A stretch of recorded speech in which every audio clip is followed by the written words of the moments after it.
हालांकि शिक्षा जिला पदाधिकारी ये एक तरह से दावे कर रहे हैं कि शिक्षा में बहुत सारा विकास कर रहे हैं, लेकिन बहुत ऐसे प्राथमिक विद्यालय देखा गया है, यहाँ पर बगल में विजयपुर है, उसमें भी देखा गया है विद्यालय है जहाँ पर बिल्डिंग नहीं है, एक्चुअली देखा जाए तो ध्वस्त हो चुका है। बच्चे जो है ठंड के मौसम में देखा जाए एल्वेस्टर्स के नीचे पढ़ाई कर रहे हैं। क्या कहना चाहेंगे, क्या शिक्षा विकास को इसमें पहल करना चाहिए कि जो बच्चे यहाँ पढ़ने आते हैं ठंड में उन लोगों को परेशानियाँ होती है क्या? ऐसे जो प्राथमिक विद्यालय हो, चाहे उच्च विद्यालय हो, चाहे वो कॉलेज हो, हर विद्यालय का क्या ध्यान आकर्षण करने की आवश्यकता है? एक तो मैंने टोल फ्री नंबर का जिक्र किया था 14417, जिस पे ये अपना शिकायत दर्ज कर सकते। बाकी हाल के दिनों में शिक्षा विभाग के अपर मुख्य सचिव द्वारा घूम कर हर विद्यालय का नहीं, कुछ विद्यालय हर जिले में गए थे वो, और इसका किया गया था। बाकी नीचे लेवल पे भी जिला स्तरीय और प्रखंड स्तरीय पे भी अधिकारी जो है वो निरीक्षण करते रहते हैं। निर्देश भी समय समय पर दिया जा रहा है कि स्कूल के पास काफ़ी जो धन है, उनके पास जो फंड है उसका सही उपयोग करें, क्योंकि ये देखा जाता है कि उनके पास फंड रहता है लेकिन फिर भी वो खर्च नहीं करते हैं, जो आपने जिक्र किया एस्बेस्टस में करके। तो उस फंड को वो खर्च करें, ऊपर से मॉनिटरिंग किया ही जा रहा है, तो आने वाले समय में ये दुरुस्त होगा। बाकी आप लोग भी शिकायत समय समय पे करते रहें, तो ताकि शिक्षा विभाग तक ये जानकारी पहुँचे और वो जो भी उचित कदम है इस बारे में उठाएं। उच्च शिक्षा के लिए भी प्रेरित करता हूँ। अब आगे की कड़ी में जिसके लिए आप लोग बड़े इस ठंड के मौसम में इंतजार कर रहे हैं, माननीय हमारे प्रखंड विकास पदाधिकारी कलुआरी जो इस ठंड के मौसम स्वागतम स्वागतम स्वागतम स्वागतम स्वागतम स्वागतम, आप आए तो खुशियों का साम्राज्य, धन्य है ये भूमि, धन्य है आज हम, धन्य है ये भूमि, धन्य है आज हम। स्वागतम स्वागतम स्वागतम हो, स्वागतम स्वागतम स्वागतम।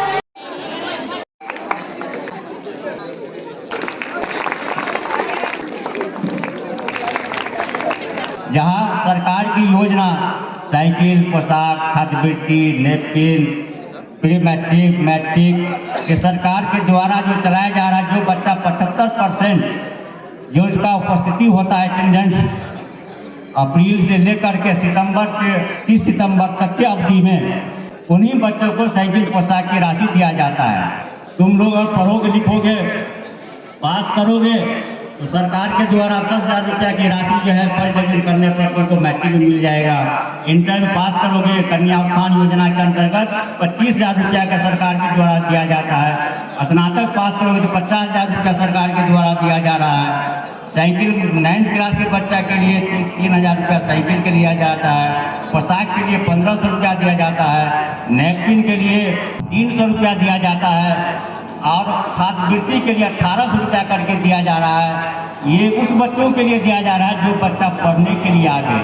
चाहे शिक्षा हो, चाहे सड़क हो, चाहे बिजली हो, चाहे स्वास्थ्य हो, इसके दिशा पर निरंतर प्रयास किया गया। इससे पहले मैं भी इसी विद्यालय का विद्यार्थी हूँ। न डेस्क था, न बेंच था, न भवन था, लेकिन जब से माननीय नीतीश कुमार जी का सरकार हुआ, हमारे बच्चा कैसे पढ़े, इसके लिए सबसे पहले बाइक का साइकिल योजना का प्रबंध किया गया। लेबर कार्ड आप सबने सुना होगा, ये लेबर कार्ड में अगर आप निबंधन करवाते हैं तो इससे जुड़े हुए कई सुविधाएं हैं जो आपको प्राप्त होंगी। लेबर कार्ड, सबसे पहले आप सोचेंगे कि लेबर कार्ड बनेगा कहाँ, कैसे बनेगा? तो लेबर कार्ड जो हमारा वसुधा केंद्र होता है, जिसको अंग्रेजी में कॉमन सर्विस सेंटर कहा जाता है, वहाँ पे जाके आप ये अपना लेबर कार्ड बनवा सकते हैं, जहाँ पे आप एक अपना फोटो, आधार कार्ड, बैंक अकाउंट खाता का विवरण दीजिए और 50 रुपए का निबंधन शुल्क लगता है। जैसे अगर आपके बच्चे 80% से ज्यादा अंक प्राप्त करते हैं तो उनको 25,000 रुपए, 70% से ज्यादा रहता है तो उनको 15,000 रुपए, और अगर 60% से ज्यादा अंक वो लाते हैं तो 10,000 रुपए। तो इससे कहीं ना कहीं प्रोत्साहन रहता है कि जितना अच्छे से पढ़ेंगे, जितना अच्छा अंक लाएंगे, उस हिसाब से आपको एक सहायता के रूप में एक कुछ राशि उपलब्ध सरकार ने एक टोल फ्री नंबर, जहाँ पे आप मुफ्त में कॉल करेंगे तो कोई आपका शुल्क नहीं लगेगा, मोबाइल से पैसा नहीं कटेगा, उस पर आप शिकायत कर सकते हैं। शिक्षा एक ऐसा धन है जो न इसको कोई बांट सकता है, न कोई चुरा सकता है, न कोई छीन सकता है। हमारे माननीय मुख्यमंत्री जी का ज्यादा से ज्यादा फोकस छात्राओं पर है। पहले आपने देखा था जनसंवाद कार्यक्रम, अब देख रहे हैं आप शिक्षा संवाद कार्यक्रम। पूरे राज्य भर में शिक्षा व्यवस्था को दुरुस्त करने के लिए किया जा रहा है मॉनिटरिंग। नमस्कार, मैं हूं आकाश मिश्रा, आप देख रहे हैं मेरा गांव मेरी धरोहर न्यूज़ चैनल। इस वक्त हमारी मौजूदगी है मधुबनी जिला के कलवाही प्रखंड क्षेत्र अंतर्गत भलनी गांव में भलनी कपड़िया लक्ष्मण शाह +2 उच्च विद्यालय। यहाँ हमारे साथ प्रखंड विकास पदाधिकारी हैं। पूरे राज्य भर में ये शिक्षा व्यवस्था कैसे दुरुस्त हो और छात्र छात्राओं को बहुत सारे ऐसे योजना है जो चाहे वो राज्य सरकार का हो चाहे वो केंद्र सरकार का हो। इससे पहले आपने देखा था जनसंवाद के माध्यम से लोक कल्याणकारी योजनाओं को घर घर तक पहुँचाया जा रहा था, जिससे कि 100% इम्प्लीमेंट हो सके। पढ़ेगा बिहार तो बढ़ेगा बिहार। और उसी क्रम में विकास पदाधिकारी हैं, उनसे जानते हैं जो इस तरह के जो कार्यक्रम किया जा रहा है उसका मुख्य उद्देश्य क्या है। कई बार होता है क्या है कि लोग बहुत सारे योजनाओं का लाभ उन तक पहुंच नहीं पाता है, तो उनको वापस एक बार अवगत कराने के लिए ये सब शिक्षा संवाद कार्यक्रम किया जाता है या ऐसे अन्य कार्यक्रम किए जाते हैं, ताकि जो आम नागरिक हैं वो अपने हक का उनको जानकारी हो, वो अपने जो भी उनके हक हैं वो उनकी डिमांड करेगा। और कई इससे आगे अगर उनको किसी कारण से नहीं भी मिलता है तो लोक शिकायत का प्रावधान है। लोक शिकायत का जो आपने कॉन्टैक्ट नंबर दिया है स्टूडेंट्स को, क्या नंबर है जिस पर वो कॉन्टैक्ट कर सकते हैं? 14417 यानी कि 14417। ये एक टोल फ्री नंबर है जो कि पटना में स्थित एक टीम बैठी हुई है, कॉल सेंटर जैसा है ये। यहाँ पे अगर आप इसमें आप कॉल करेंगे तो जो भी आपके विद्यालय से संबंधित अगर शिकायतें हैं वो वहाँ पे नोट किया जाएगा और फिर ब्लॉक लेवल पे अधिकारी आएंगे या जो भी हैं वो इसको देखेंगे और इसका निवारण करने की प्रयास करेंगे। सर, बहुत सारे ऐसे स्टूडेंट्स हैं जो कंपटीशन एग्जाम का भी तैयारी कर रहे हैं, प्रतियोगी परीक्षा का, और आप भी बीपीएससी क्रैक करके आए हैं। क्या कहना चाहेंगे? ऐसे स्टूडेंट्स बहुत बार ऐसा होता है, फेल हो जाते हैं, असफल हो जाते हैं, हिम्मत टूट जाता है। ऐसे लोगों को क्या कहना चाहेंगे, किस प्रकार से वो अपने प्रतियोगी परीक्षा जिस चीज़ को उसने एम्बिशन बनाया है, गोल बनाया है, उसको प्राप्ति करने के लिए क्या उसमें होना चाहिए और किस प्रकार से वो फाइट कर सकते हैं? देखिए, असफलता तो होती रहती है, मैं भी कई बार असफल हुआ, लेकिन असफलता से विचलित नहीं होना है, क्योंकि ये स्टेप बाय स्टेप प्रोसेस है। आप कुछ कमी रह जाती है जिस कारण से आप वहाँ तक नहीं पहुँच पाते हैं, लेकिन इसमें अगर मतलब डटे रहेंगे, जुटे रहेंगे तो आप अपने लक्ष्य को ज़रूर प्राप्त कर सकते हैं। और बिहार सरकार द्वारा जो प्रारंभिक परीक्षा जो होती है, अगर उसको पास करते हैं तो 50,000 का अनुदान प्रदान दिया जाता है। उससे ये होता है कि जो मुख्य परीक्षा होती है वो आपको गाइडेंस की ज़रूरत होती है, तो ये राशि को आप उसमें खर्च करके पठन पाठन के सामग्री, टेस्ट सीरीज़ जो होता है जिससे आप प्रैक्टिस कर सकते हैं। ये असली परीक्षा मुख्य परीक्षा ही होती है। प्रारंभिक परीक्षा तो बस एक स्क्रीनिंग जैसा होता है कि छटाई होता है, उसमें मेरिट आपका मुख्य परीक्षा और इंटरव्यू से होता है, जिसमें 85% वेटेज जो है मुख्य परीक्षा का रहता है। तो मुख्य परीक्षा में आपको 50,000 का अगर मदद किया जा रहा है तो इसका मतलब यही है कि आप कंपटीशन तब क्रैक करने के लिए आपको सरकार बहुत सहयोग प्रदान कर रही है।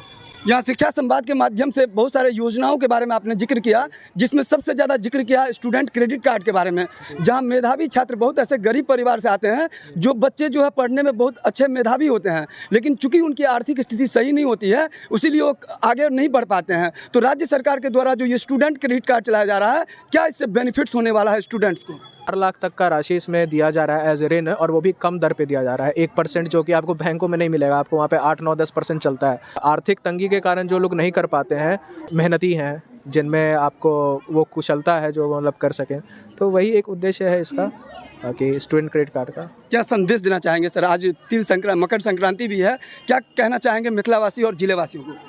मिथिलावासी को मैं सबसे पहले मकर संक्रांति की बहुत बहुत शुभकामनाएं। और यहाँ के मैं चूँकि स्कूल आया हुआ हूँ तो स्कूल में कहूँगा कि ठंड ज़रूर बहुत ज़्यादा है, लेकिन आप स्कूल आएँ और 75% का जो अटेंडेंस की बात की गई है उसको ज़रूर ध्यान में रखें, क्योंकि फिर आपको परीक्षा देने ही नहीं दिया जाएगा। योजनाएं तो हैं ही, उसमें भी ये अनिवार्यता रखा गया है, लेकिन एग्ज़ाम देने के लिए, क्योंकि पहले आप मैट्रिक करेंगे तब आप इंटरमीडिएट करेंगे, फिर आप स्नातक के लिए जाएंगे, तब आपको जॉब मिलेगा। और समय से आएँ, समय से जाएं। और जिनको अगर विशेष आवश्यकता की ज़रूरत हो तो हमारा दक्ष प्रोग्राम है भी बिहार सरकार का, वो 3 बजे के बाद उसमें अपने आप को अपनी पढ़ाई को और मजबूत कर सकते हैं। मेरा नाम हर्ष है, मैं अभी एज पार्ट ऑफ ट्रेनिंग प्रशिक्षण के लिए मुझे प्रभार दिया गया प्रखंड विकास पदाधिकारी कलवाही का। तो अभी हम लोग बात कर रहे थे प्रखंड विकास पदाधिकारी जो प्रशिक्षण में बताया जा रहा है, success is not the matter of handling the best and winning the race, actually success is the matter of handling the worst and finishing the race. Actually क्या है, जो प्रखंड विकास पदाधिकारी उन्होंने एक चीज़ कहा है कि कई बार होता है कि असफलता होने के बाद इंसान टूट जाता है। यहाँ पर जो प्रखंड विकास पदाधिकारी जो प्रशिक्षण में बता रहे हैं, इन्होंने भी अपनी ज़िंदगी में असफलता इनके पास आया, लेकिन इन्होंने असफलता से हार नहीं माना, असफलता से सीखा और आज वो सफल हैं। और कहीं ना कहीं बताया जाता है असफलता, कोई भी व्यक्ति सफल हुआ है उनके पीछे उनकी असफलता की कहानी छुपी होती है और संघर्ष की कहानी छुपी होती है, और असफलता जो है पहली सीढ़ी होती है। अभी जो कार्यक्रम हुआ है कैसा लगा आप लोगों को? ठीक, बहुत बढ़िया। क्या बोल रहे हैं, कैसा लगा? बहुत बढ़िया, इससे हमने बहुत कुछ सीखा। 70% हाजिरी भी था, तो हम लोग आते हैं रेगुलर क्लास करने के लिए, और बहुत बाहर के प्रखंड पदाधिकारी भी आए थे, उससे भी हमने बहुत कुछ सीखा। कौन सी क्लास में पढ़ते हैं आप? 11th। क्या नाम है आपका? अजमेरी खातून। क्या कहना चाहेंगे, कैसा लगा आप लोगों को? बहुत अच्छा था। आते हैं रेगुलर, सभी लोग आते हैं जी, रेगुलर रहते हैं। और इस तरह का कार्यक्रम आपके विद्यालय में होना चाहिए? जी, होना चाहिए जी होना चाहिए। तो आपने अभी देखा जितने भी छात्रा हैं इन्होंने शिक्षा संवाद में पार्टिसिपेंट हुए, और इस ठंड के मौसम में भी आप देख सकते हैं कि ये 100% अटेंडेंस लेकर के आ रहे हैं। अभी कुछ ऐसा लग रहा है कि आप सुझाव देना चाहते हैं कि इस विद्यालय में और कुछ हो? और सुधार यही देना चाहते हैं कि मतलब बच्चे को जो है पढ़ाने पर खूब सख्ती से पढ़ावे, बच्चे बाहर ना निकले, बाहर बच्चे पर पूरे देख रेख होनी चाहिए। मोहम्मद रियाज। आपकी भी बच्चियाँ यहाँ पढ़ती है? हाँ, सब फर्जा इस इनाम है शहर फातिमा। तो यहाँ शिक्षा संवाद के माध्यम से राज्य भर में अलग अलग जिलों में ये कार्यक्रम चलाया जा रहा है। आशा करते हैं ये वीडियो आपको पसंद आएगा, इसको ज़्यादा से ज़्यादा शेयर करें, और अगर इस चैनल पर नए हैं तो चैनल को सब्सक्राइब कीजिए। आप देख रहे हैं मेरा गाँव मेरी धरोहर न्यूज़, आकाश मिश्रा के साथ। फिर मिलते हैं नए वीडियो में नए न्यूज़ के साथ, तब तक देखते रहिए मेरा गाँव मेरी धरोहर न्यूज़।